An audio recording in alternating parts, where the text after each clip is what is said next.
All right, our speaker today is the uber talented and very insightful musician and spiritual teacher, Richard Inman. So Rich, take it away. I unmuted myself. Oh, great. Great vibe this morning. Thank you. Wow, my hair, it does look wild. Excuse that. I actually tried to calm it down. Bill, that was pretty much covered my whole talk, so I don't have to try so hard. It's gonna be a breeze. Want to make a quick announcement before I forget. We got approval from the board to do an abbreviated version of our Christmas choir this year. We're going to be starting rehearsals November 23rd, which is a Tuesday at the Victorian. We're requesting that members who choose to participate be vaccinated, and we will be social distancing. And we also, if there's a lot of concern, we may be rescheduling some rehearsals outside. And then we are planning on having a Christmas concert November. It's to be determined, I think. It's going to be around the 19th, I think. Anyway, love to have you. I was singing along with Jan and I. By the way, Jan and Rich, good job. That touched me. I was singing along, and I was getting there. It was singing has a way of just opening up your heart and your mind to the Great Spirit. It's one of the few art forms that is very cooperative. We do it as a group, and it's a beautiful experience. So anyway, love to have you. I left my email address in the chat. Please email me, say, hey, I want to be part of it. I will make you a choir folder and you're in. Do not worry about having previous music experience.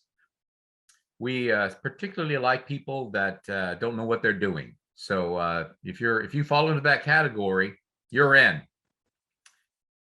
I got a little opening thing I want to read.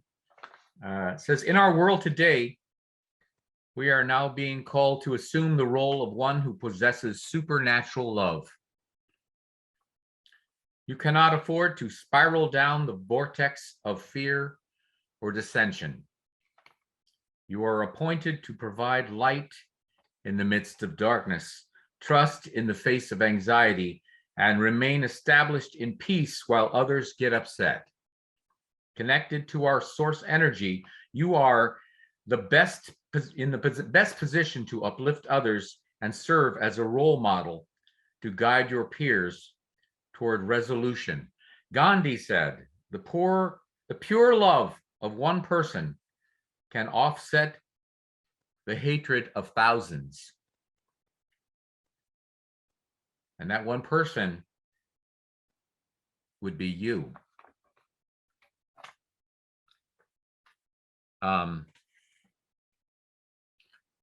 One of the things that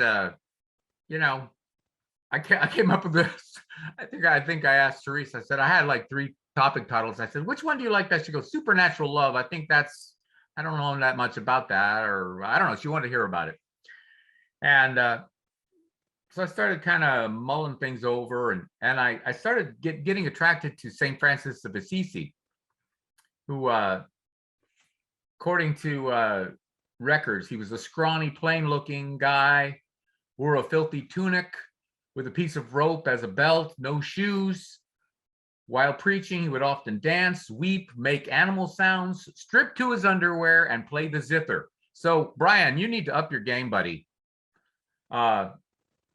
His black eyes sparkled. Many people regarded him as mad or dangerous. They threw dirt at him. Women locked themselves in their houses. And then after a while, he started doing these miracles, the supernatural kinds of things. One village right outside of Assisi was being tormented by a wolf, was eating all the sheep and attacking children, and they were concerned. They went to St. Francis and said, hey, can you do something? Because we're scared. And, St. Francis is patron saint of animals and ecology. And he had this ability to talk to animals by, the rumor has it. And he He walked up into the hills, called. This is the story. Called him out. Called, hey wolf, come on out. Got to talk to you. The wolf comes down. He says, look, you got to stop this. And the wolf communicated him psychically and said, hey man, I'm hungry. And so he said, well, look, if the village feeds you, would you stop attacking people? So the wolf said, sounds great. So evidently the wolf raised his hand and they shook hands. And then, the story goes, they fed the wolf every day. He was fine. Nobody got hurt. It was great. It was a miracle. And after that, when St. Francis would arrive in town, church bells would ring. People stole the water in which he had washed his feet. And it was said to cure sick cows. I don't know, I just thought that was an amazing story. There's a great prayer that's attributed to St. Francis, and I'm just going to run it by, see if it resonates with anyone here. It does me. God, make me an instrument of your peace. Where there's hatred, let me sow love. Where there's injury, pardon. Where there is doubt, faith. Where there is despair, hope. Where there is darkness, light. Where there is sadness, joy. O divine Master, grant that I may not so much seek to be consoled as to console, to be understood as to understand, to be loved as to love. For it is in giving that we receive. It is in pardoning that we are pardoned. And it is in dying that we are born to eternal life. So I was doing some research on St. Francis, and many people now this time I was just reading this article. It was saying that they were doing a survey and said 75% of those surveyed said they feel the future is frightening. 75%, and I was, we have got a lot of crazy things going on, but in St. Francis's time, it was a wild time. It was like 1220, around that era. There was the bubonic plague, which killed 1/3 of the European population. The king of France, the king of England, and the emperor of Rome were sending out troops, and anybody who didn't want to become a Christian, they pretty much killed. It was the third part of the Crusades. And outside of the compound, there were lepers. They didn't allow lepers into town because they thought they were.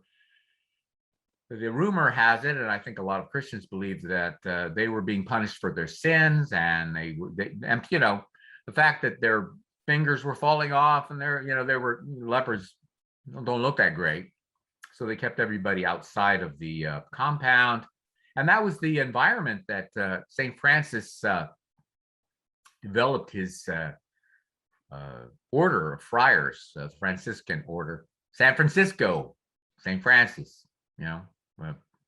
St. Francis, the second most famous saint after St. Mary. And so, you look at that poem or that prayer, and make me an instrument of your peace. To love, to seek, to be a lover, not to seek love, So supernatural love, we're talking about unconditional love. We were all raised, pretty much, I was, on conditional love. If you behave a certain way, if you're nice, we'll give you love. You're not nice, we're not going to give you love. So you modify your behavior, and quite often what that teaches us as when we're shaping our emotional selves is that we are not worthy and acceptable as we are, that we have to modify ourselves to such a great extent, and we suppress some of our natural greatness and spirit. Here's a great quote from Alan Cohen. Those who love you are not fooled by mistakes you have made or dark images you hold about yourself.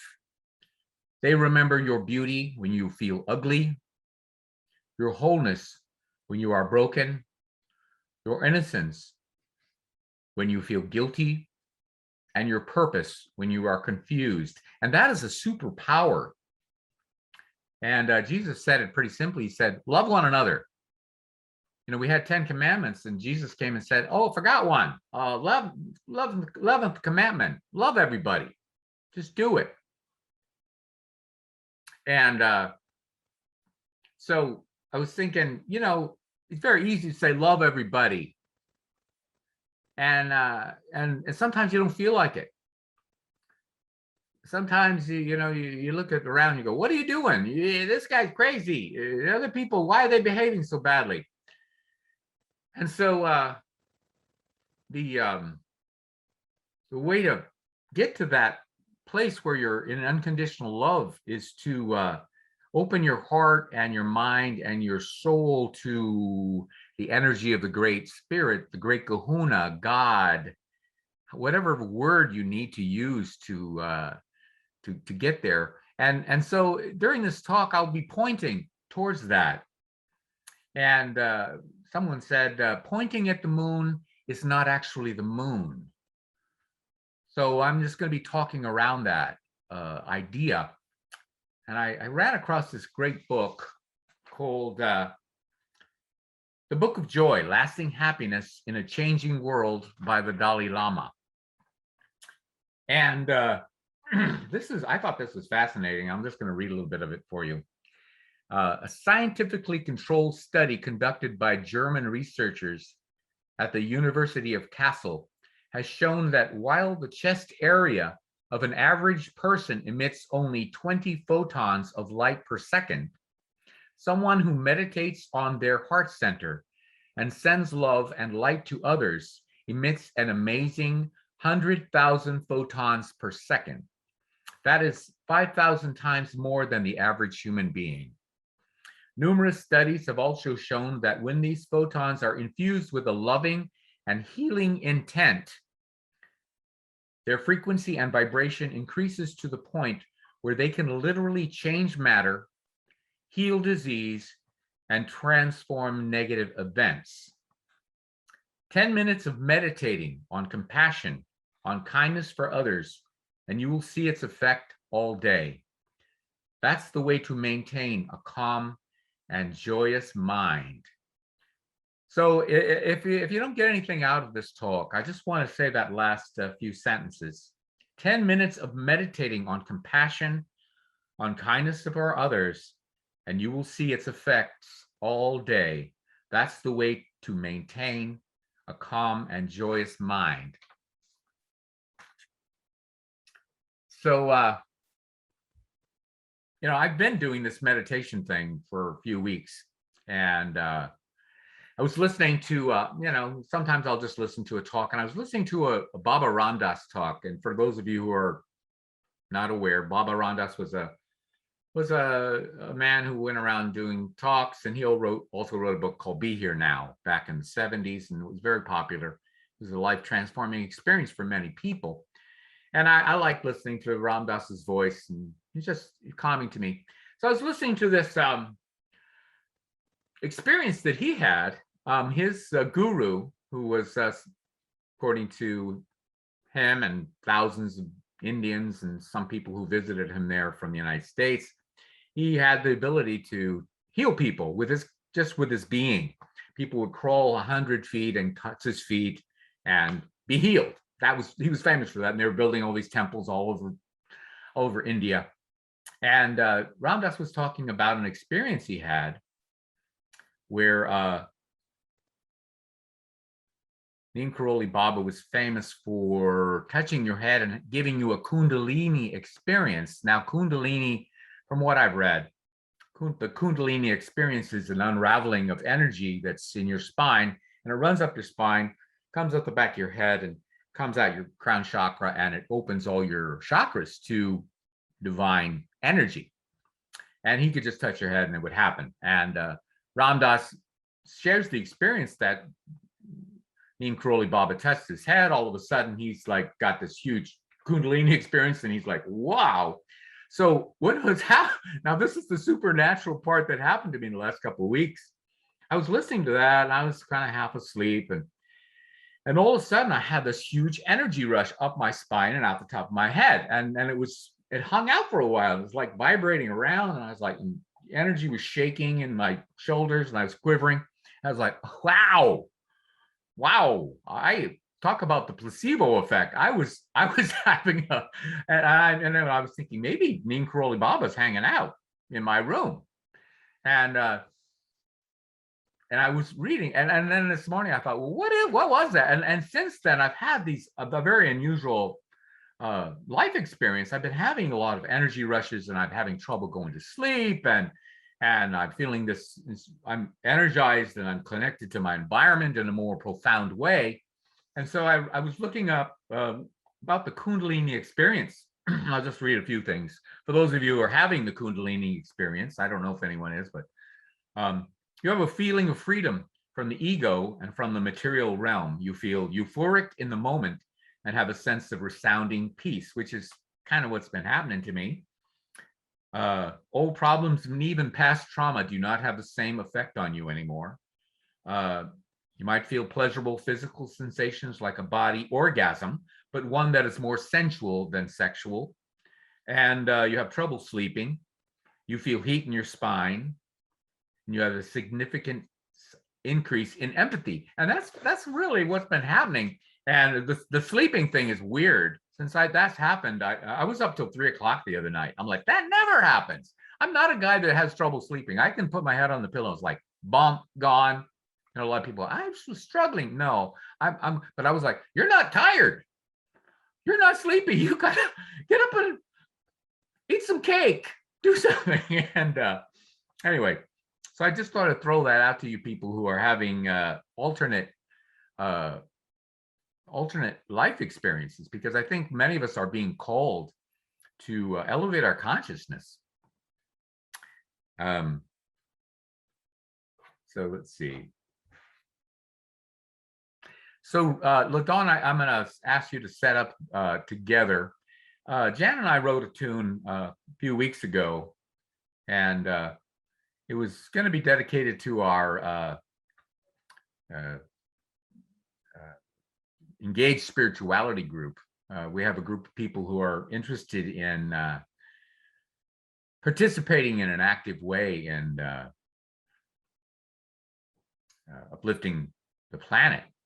And this is a song about letting go of your judgments and having unconditional love. So if you could go ahead and play that, that would be great, LaDawn.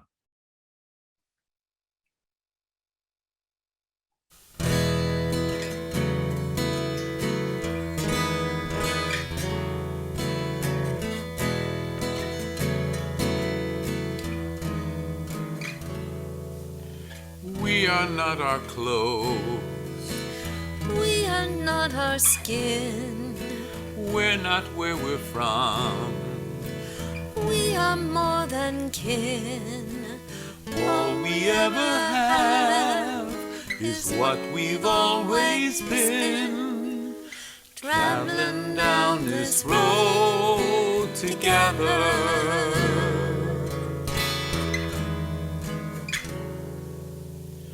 We are not our body. We are not our place. We are not our country. We are not our race. All we ever have is what we've always been. Traveling down this road together. Traveling down this road together, walking in each other's shoes, traveling through this world together, a world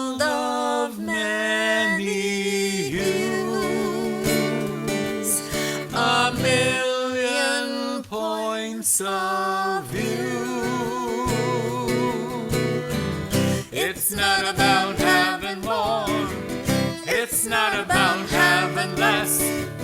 It's all about the love, all about our humanness. We're not what we have. We're not what we spend. We're not where we're born. We're not where we end. All we ever have is what we've always been. Traveling down this road together. Traveling down this road together. Walking in each other's shoes. Traveling through this world together. A world of many hues. A million points of view. It's not about having more. It's not about having less. It's all about the love, all about our humanness.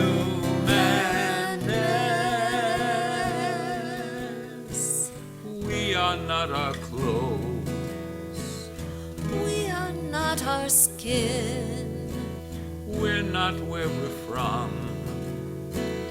We are more than kin.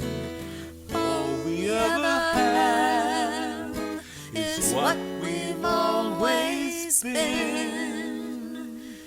Traveling down this road together. Together, Together. together, Together.